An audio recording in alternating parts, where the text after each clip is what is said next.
দীর্ঘ অপেক্ষার অবসান অবশেষে হাইকোর্টে জয় সরকারি কর্মচারীদের ডিএ মামলায় চরম বিপাকে রাজ্য। এই মুহূর্তের সবচেয়ে বড় খবর, ডিএ নিয়ে গুরুত্বপূর্ণ আপডেট। ডিএ নিয়ে আবার জলঘোলা রাজ্যে। দীর্ঘদিনের অপেক্ষার পর রাজ্যের বিরুদ্ধে হাইকোর্টে জয়লাভ সরকারি কর্মচারীদের।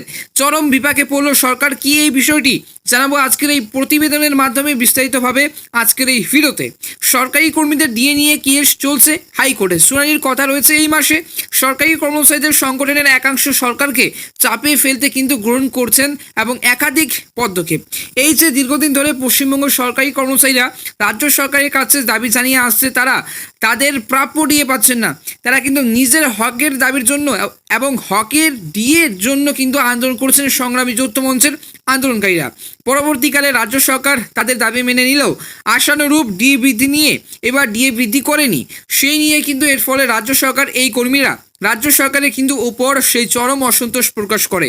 কিন্তু অবশেষে রাজ্য সরকারি কর্মচারীদের মুখে হাসি ফোটাতে কলকাতা হাইকোর্টের এবার তরফ থেকে কিন্তু বিরাট বড় ঘোষণা করা হলো। এসবের মাঝে কলকাতা হাইকোর্টে পে কমিশনের রিপোর্ট নিয়ে কিন্তু বড় বিপাকে রাজ্য। কিছুদিনের আগেই সরকারি কর্মচারীদের তরফ থেকে ষষ্ঠ বেতন কমিশনের আওতায় রিপোর্ট নিয়ে কিন্তু মামলা হয় কলকাতা হাইকোর্টে। ইউনিটি ফোরামের তরফ থেকে দীর্ঘদিন ধরে ষষ্ঠ বেতন কমিশন সংক্রান্ত সেই রিপোর্ট হাতে পাওয়ার কিন্তু চেষ্টা চলছিল। শেষমেশ কিন্তু সেই মামলা দায়ের হয় এবার কলকাতা হাইকোর্টে। কলকাতা হাইকোর্টের শুনানিতে জয় হয় সরকারি কর্মচারীদের। এবার ইউনিটি ফোরামের কিন্তু ভিত্তিতে সেই আবেদনের কিন্তু রাজ্যকে ষষ্ঠ বেতন কমিশনের রিপোর্ট প্রকাশ করার কিন্তু আদেশ দেয় কলকাতা হাইকোর্ট। কিন্তু রাজ্যের তরফ থেকে কোনো প্রতিক্রিয়া পাওয়া যায়নি। ফলে হাইকোর্টের আদেশে অবমাননার কিন্তু অভিযোগে ফের মামলা হয় এবং এই শুনানির কিন্তু সময়ে কিন্তু বিচারপতি সব্যসাচী ভট্টাচার্যের পর্যবেক্ষণ করে সরকারি কর্মীদের ষষ্ঠ বেতন কমিশন নিয়ে রাজ্য সরকারের অবস্থান কিন্তু অনৈতিক।